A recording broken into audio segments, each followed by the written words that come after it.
প্রিয় বন্ধুরা, আসসালামু আলাইকুম। সবাই কেমন আছেন? ইন্ডিয়াতে মসজিদ, মাদ্রাসা কোনো কিছুই রেহাই পাচ্ছে না। মুসলমান থেকে শুরু করে সকলের উপরে নির্যাতন নিপীড়ন চালাচ্ছে মোদী সরকার, বিজেপি সরকার।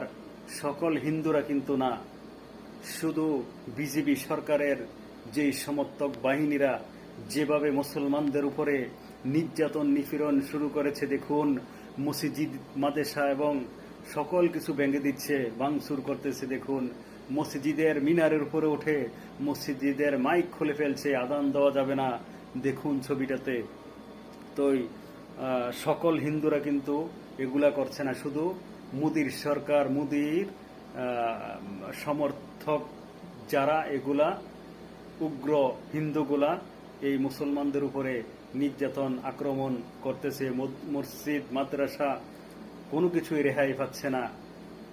মুসলমানরা এই যে সামনে কোরবানের ঈদ, কোরবান করতে পারবে না বলতেছে, কোনো গরু জবাই করতে দেবে না।